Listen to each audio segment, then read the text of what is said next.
हर हर महादेव। दोस्तों, आज हम जानेंगे 16 सोमवार व्रत की संपूर्ण विधि के बारे में, जानेंगे उद्यापन विधि के बारे में और सुनेंगे 16 सोमवार व्रत की कथा। तो चलिए। 16 सोमवार व्रत भगवान शिव और माता पार्वती की कृपा प्राप्त करने के लिए किया जाता है। यह व्रत विवाह, सुख समृद्धि, संतान प्राप्ति और मनोकामना पूर्ति के लिए विशेष माना जाता है। व्रत प्रारंभ करने के समय किसी भी शुभ सोमवार से व्रत प्रारंभ किया जा सकता है। श्रावण मास के सोमवार विशेष शुभ माने जाते हैं। लगातार 16 सोमवार तक व्रत रखें। चलिए जानते हैं व्रत की सामग्री के बारे में। व्रत की सामग्री में भगवान शिव और माता पार्वती के चित्र लें। जल, गंगा जल, बेलपत्र, धतूरा, भांग, चंदन, अक्षत यानी चावल, सफेद पुष्प, धूप, दीप, नैवेद्य और पंचामृत, दूध, दही, घी, शहद और शक्कर लें। चलिए दोस्तों, अब जानते हैं व्रत की विधि के बारे में। प्रातः काल ब्रह्म मुहूर्त सुबह जल्दी उठें, स्नान करके स्वच्छ वस्त्र पहने, व्रत का संकल्प। मैं भगवान शिव की कृपा प्राप्ति और अपनी मनोकामना की पूर्ति हेतु 16 सोमवार व्रत का संकल्प करती हूँ या करता हूँ। पूजा विधि के बारे में जानते हैं दोस्तों। शिवलिंग पर जल और गंगा जल अर्पित करें। पंचामृत से अभिषेक करें, पुनः स्वच्छ जल से स्नान कराएं। चंदन, अक्षत, पुष्प और बेलपत्र अर्पित करें। धूप और दीप जलाएं। भगवान शिव का ध्यान करें। ओम नमः शिवाय मंत्र का कम से कम 108 बार जाप करें। 16 सोमवार व्रत कथा का पाठ और श्रवण करें। शिव जी की आरती करें। और जानते हैं कि व्रत में आप क्या क्या भोजन सकते हैं। दिन भर फलाहार कर सकते हैं। कुछ लोग निर्जल या केवल जल फल पर व्रत रख सकते हैं। शाम को पूजा के बाद एक समय सात्विक भोजन कर सकते हैं। लहसुन, प्याज, मांसाहार या नशे का सेवन ना करें। व्रत का महत्व जानते हैं दोस्तों। प्रत्येक सोमवार पूजा के बाद 16 सोमवार व्रत कथा अवश्य सुनने या पढ़ें। मान्यता है कि कथा के बिना व्रत अधूरा माना जाता है। भगवान शिव ने कहा, जो भी स्त्री या पुरुष श्रद्धा, विश्वास और नियम पूर्वक 16 सोमवार का व्रत करेगा, उसकी उचित मनोकामना पूर्ण होगी। विवाह में आने वाली बाधाएं दूर होंगी। गृह गृहस्थी जीवन में सुख शांति आएगी।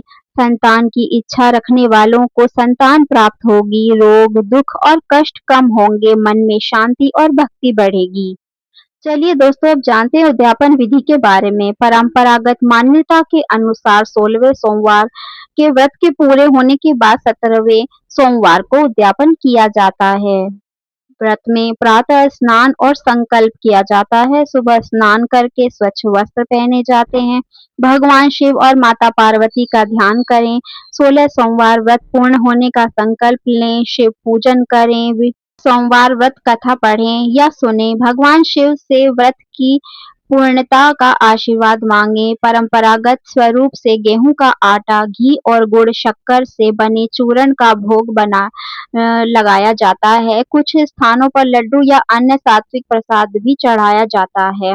अपनी सामर्थ्य के अनुसार ब्राह्मणों, साधुओं, अतिथियों या जरूरतमंद लोगों को भोजन कराएं। दक्षिणा, वस्त्र या दान देना भी शुभ माना जाता है। शिव जी की आरती करें। व्रत में हुई किसी त्रुटि के लिए क्षमा याचना करें। परिवार के कल्याण और समृद्धि की प्रार्थना करें। उद्यापन श्रद्धा और सामर्थ्य के अनुसार किया जाता है। अत्यधिक खर्च करने की आवश्यकता नहीं। दान और भोजन सेवा अपनी श्रद्धा और सामर्थ्य के अनुसार करें। सबसे महत्वपूर्ण तत्व श्रद्धा, भक्ति और सदाचार है। आइए सुनते हैं 16 सोमवार व्रत की कथा। मृत्यु लोक में विवाह करने की इच्छा करके एक समय श्री भूतनाथ महादेव जी माता पार्वती के साथ पधारे। वहां वह भ्रमण करते करते विदर्भ देशांतृत अमरावती नाम की अति रमणीक नगरी में पहुंचे। अमरावती नगरी अमरावती के सदृश सब प्रकार के सुखों से परिपूर्ण थी। उसमें वहां के महाराज का बनाया हुआ अति रमणीक शिवजी का मंदिर बना था, उसमें भगवान शंकर भगवती पार्वती के साथ निवास करने लगे। एक समय माता पार्वती ने प्राणपति को प्रसन्न देख के मनोविनोद करने की इच्छा से बोली, हे महाराज, आज तो हम तुम दोनों चौसर खेलें। शिवजी ने प्राण प्रिया की बात को मान लिया और चौसर खेलने लगे। उस समय इस स्थान पर मंदिर का पुजारी ब्राह्मण मंदिर में पूजा करने को आया। माताजी ने ब्राह्मण से प्रश्न किया कि पुजारी जी बताओ, इस बाजी में हम दोनों में किसकी जीत होगी? ब्राह्मण बिना विचारे ही शीघ्र बोल उठा कि महादेव जी की जीत होगी। थोड़ी देर में बाजी समाप्त हो गई और पार्वती जी की विजय हुई। अब तो पार्वती जी ब्राह्मण को झूठ बोलने के अपराध के कारण श्राप देने को उद्यत हुई। तब महादेव जी ने पार्वती जी को बहुत समझाया, परंतु उन्होंने ब्राह्मण को कोढ़ी होने का श्राप दे दिया। कुछ समय बाद पार्वती जी के श्रापवश पुजारी के शरीर में कोढ़ पैदा हो गया। इस कारण पुजारी अनेक प्रकार से दुखी रहने लगा। इस तरह से कष्ट भोगते हुए जब बहुत दिन हो गए तो देवलोक की अप्सराएं शिवजी की पूजा करने उसी मंदिर में पधारी और पुजारी को कोढ़ी के कष्ट को देख बड़े दया भाव से उससे रोगी होने का कारण पूछने लगी। पुजारी ने निसंकोच सब बातें उनसे कह दी। अब अप्सराएं बोली, हे पुजारी, अब तुम अधिक दुखी मत होना, भगवान शिवजी तुम्हारे कष्ट को दूर कर देंगे। तुम सब बातों में श्रेष्ठ षोडश सोमवार का व्रत भक्ति भाव से करो। पुजारी अप्सराओं से हाथ जोड़कर विनती भाव से षोडश सोमवार व्रत की विधि पूछने लगा। अप्सराएं बोली कि जिस दिन सोमवार हो उस दिन भक्ति के साथ व्रत करें, स्वच्छ वस्त्र पहने, आधा सेर गेहूं का आटा लें, उसके 3 अंग बनावें और घी, गुड़, दीप, नैवेद्य, पुंगी फल, बेल पत्र और जनेऊ, जोड़ा चंदन, अक्षत, पुष्पादि के द्वारा प्रदोष काल में भगवान शंकर का विधि से पूजन करें। तत्पश्चात अंगों में से एक शिवजी को अर्पित करें, बाकी 2 को शिवजी की प्रसादी समझकर उपस्थित जनों में बांट दें। आप भी प्रसाद पावें। इस विधि से 16 सोमवार व्रत करें। तत्पश्चात 17वें सोमवार के दिन पाव सेर पवित्र गेहूं के आटे की बाटी बनावें। तद अनुसार घी गुड़ मिलाकर चूरमा बनावें और शिवजी का भोग लगाकर उपस्थित भक्तों में बांटें। पीछे आप सकुटुंब प्रसादी लें तो भगवान शिवजी की कृपा से उसके मनोरथ पूर्ण हो जाते हैं। ऐसा कहकर अप्सराएं स्वर्ग को चली गईं। ब्राह्मण ने यथाविधि 16 सोमवार व्रत किया तथा भगवान शिवजी की कृपा से रोग मुक्त होकर आनंद से रहने लगा। कुछ दिन बाद जब फिर शिवजी और पार्वती जी इस मंदिर में पधारे, तब ब्राह्मण को निरोग देख पार्वती जी ने ब्राह्मण से रोग मुक्त होने का कारण पूछा, तो ब्राह्मण ने 16 सोमवार व्रत कथा कह सुनाई। तब तो पार्वती जी ने भी अति प्रसन्न हो ब्राह्मण से व्रत की विधि पूछकर व्रत करने को तैयार हुई। व्रत करने के बाद उनकी मनोकामना पूर्ण हुई तथा उनके रूठे पुत्र स्वामी कार्तिकेय स्वयं माता के आज्ञाकारी हुए, परंतु कार्तिकेय जी को अपने यह विचार परिवर्तन का रहस्य जानने की इच्छा हुई। माता से बोले, हे माता जी, आपने ऐसा कौन सा उपाय किया जिससे मेरा मन आपकी ओर आकर्षित हुआ? तब पार्वती जी ने यही षोडश सोमवार व्रत कथा उनको सुनाई। कार्तिकेय जी बोले कि इस व्रत को मैं भी करूंगा, क्योंकि मेरा प्रिय मित्र ब्राह्मण बहुत दुखी दिल से परदेश गया है। हमें उससे मिलने की बहुत इच्छा है। कार्तिकेय जी ने भी इस व्रत को किया और उनका प्रिय मित्र मिल गया। मित्र ने इस आकस्मिक मिलन का भेद कार्तिकेय जी से पूछा तो वे बोले, हे मित्र, हमने तुम्हारे मिलन की इच्छा करके 16 सोमवार का व्रत किया था। अब तो ब्राह्मण मित्र को भी अपने विवाह की इच्छा हुई। कार्तिकेय जी से व्रत की विधि पूछी और यथाविधि व्रत किया। व्रत के प्रभाव से जब वह किसी कार्यवश विदेश गया तो वहां के राजा की लड़की का स्वयंवर था। राजा ने प्रण किया था कि जिस राजकुमार के गले में सब प्रकार श्रृंगारित हथनी माला डालेगी, मैं उसी के साथ अपनी प्यारी पुत्री का विवाह कर दूंगा। शिवजी की कृपा से ब्राह्मण भी स्वयंवर देखने की इच्छा से राजसभा में एक ओर बैठ गया। समय पर हथनी आई और उसने उससे जयमाला उस ब्राह्मण के गले में डाल दी। राजा की प्रतिज्ञा के अनुसार बड़ी धूमधाम से कन्या का विवाह उस ब्राह्मण के साथ कर दिया और ब्राह्मण को बहुत सा धन सम्मान देकर संतुष्ट किया। ब्राह्मण सुंदर राजकन्या पाकर सुख से जीवन व्यतीत करने लगा। एक दिन राजकन्या ने अपने पिता से प्रश्न किया, हे प्राणनाथ, आपने ऐसा कौन सा भारी पुण्य किया जिसके प्रभाव से हथिनी ने सब राजकुमारों को छोड़कर आपको वरण किया? ब्राह्मण बोला, हे प्राणप्रिय, मैंने अपने मित्र कार्तिकेय जी के कथनानुसार 16 सोमवार का व्रत किया था, जिसके प्रभाव से मुझे तुम जैसी स्वरूपवान लक्ष्मी की प्राप्ति हुई। व्रत की महिमा को सुनकर राजकन्या को बड़ा आश्चर्य हुआ और वह भी पुत्र की कामना करके व्रत करने लगी। शिवजी की दया से उसके गर्भ से एक अति सुंदर, सुशील, धर्मात्मा और विद्वान पुत्र उत्पन्न हुआ। माता पिता दोनों उस देव पुत्र को पाकर अति प्रसन्न हुए और उसका लालन पालन भली प्रकार से करने लगे। जब पुत्र समझदार हुआ तो एक दिन अपनी माता से प्रश्न किया कि माँ, तूने कौन सा तप किया जो मेरे जैसा पुत्र तेरे गर्भ से उत्पन्न हुआ? माता ने पुत्र का प्रबल मनोरथ जान के अपने किए हुए 16 सोमवार व्रत को विधि के सहित पुत्र के सन्मुख प्रकट किया। पुत्र ने ऐसे सरल व्रत को और सब तरह से मनोरथ पूर्ण करने वाला सुना तो वह भी इस व्रत को राज्य अधिकार पाने की इच्छा से हर सोमवार को यथाविधि व्रत करने लगा। उसी समय एक देश के वृद्ध राजा के दूतों ने आकर उसका एक राजकन्या के लिए वरण किया। राजा ने अपनी पुत्री का विवाह ऐसे सर्वगुण संपन्न ब्राह्मण युवक के साथ करके बड़ा सुख प्राप्त किया। वृद्ध राजा के दिवंगत हो जाने पर यही ब्राह्मण बालक गद्दी पर बिठाया गया, क्योंकि दिवंगत भूप के कोई पुत्र नहीं था। राज्य का अधिकारी होकर भी वह ब्राह्मण पुत्र अपने 16 सोमवार के व्रत को करता रहा। जब 17वां सोमवार आया तो विप्र पुत्र ने अपनी प्रियतमा से सब पूजन सामग्री लेकर शिवालय में पहुंचने के लिए कहा, परंतु प्रियतमा ने उसकी आज्ञा की परवाह न की। दास दासियों द्वारा सब सामग्री शिवालय भिजवा दी और आप नहीं गई।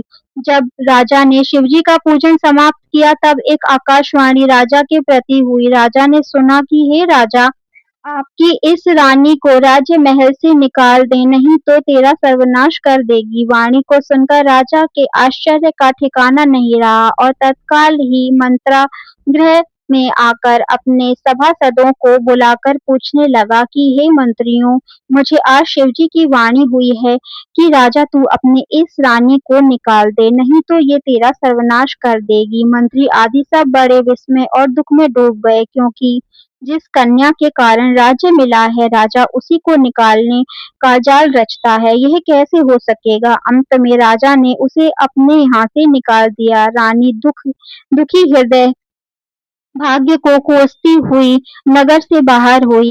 पदत्राण, फटे वस्त्र पहने, भूख से दुखी और धीरे धीरे चलकर एक नगर में पहुंची। वहां एक बुढ़िया सूत काट कर बेचने को जाती थी। रानी की करुण दशा देख बोली, चल तू मेरा सूत बिकवा दे, मैं वृद्ध हूँ, भाव नहीं जानती हूँ।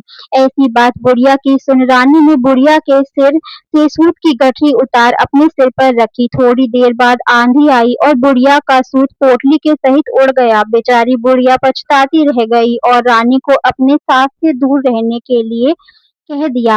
अब रानी एक तेली के घर गई तो तेली के सब मटके शिवजी के प्रकोप के कारण उसी समय चटक गए। ऐसी दशा देख तेली ने रानी को अपने घर से निकाल दिया। इस प्रकार रानी अत्यंत दुख पाती हुई सरिता के तट पर गई तो सरिता का समस्त जल सूख गया। तत्पश्चात रानी एक वन में गई। वहां जाकर सरोवर की सीढ़ी से उतर कर पानी पीने को गई। उसके हाथ से जल स्पर्श होते ही सरोवर का नील कमल के सदृश जल असंख्य कीड़ा में गंदा हो गया। रानी के भाग्य को दोषारोपण करते हुए उस जल को पान करके पेड़ की शीतल छाया में विश्राम करना चाहा तो रानी जिस पेड़ के नीचे जाती उस पेड़ के पत्ते तत्काल ही गिरते गए। वन सरोवर की ऐसी दशा देखकर गऊ चराने वाले ग्वालों ने अपनी गुसाई जी से, जो उस जंगल में स्थित मंदिर में पुजारी थे, कहीं गुसाई जी के आदेश अनुसार ग्वाले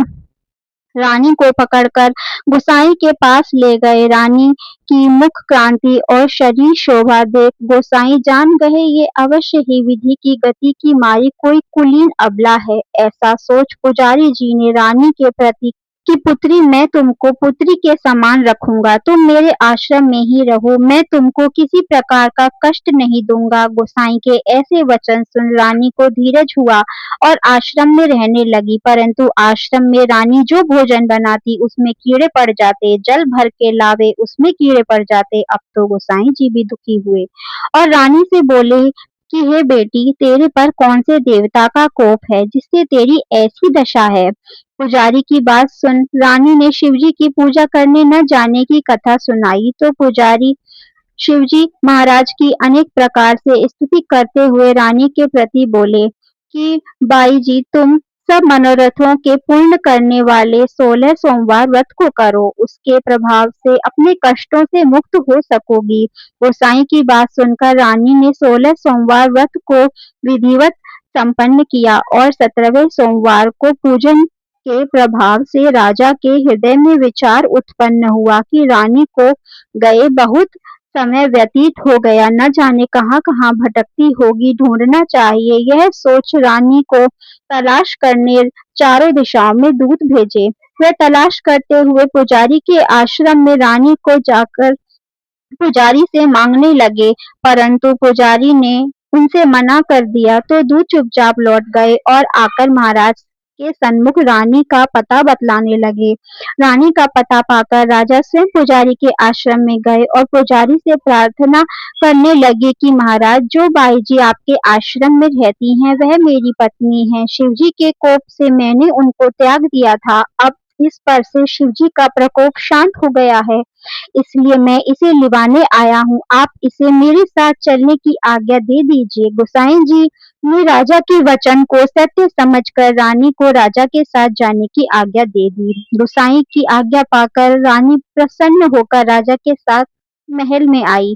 नगर में अनेक प्रकार के बधावे बजने लगे। नगर निवासियों ने नगर के दरवाजों पर तोरण बंधनवारों से विविध विधि से नगर सजाया। घर घर में मंगल गान होने लगे। पंडितों ने विविध वेद मंत्रों का उच्चारण करके अपनी रानी का आवाहन किया। ऐसी अवस्था में रानी ने पुनः अपनी राजधानी में प्रवेश किया। महाराज ने अनेक तरह से ब्राह्मणों को दान आदि देकर संतुष्ट किया। याचकों को धन धान्य दिया। नगरी में स्थान स्थान पर सदाव्रत खुलवाए जहाँ भूखों को खाने को मिलता था। इस प्रकार के से राजा शिवजी की कृपा का पात्र हो राजधानी में रानी के साथ अनेक तरह से सुखों का भोग करते हुए 16 सोमवार व्रत करने लगे। विधिवत शिव पूजन करते हुए लोक में अनेकानेक सुखों को भोगने के पश्चात शिवपुरी को पधारे। ऐसे ही जो मनुष्य मनसा वाचा कर्मणा द्वारा भक्ति सहित 16 सोमवार का व्रत पूजन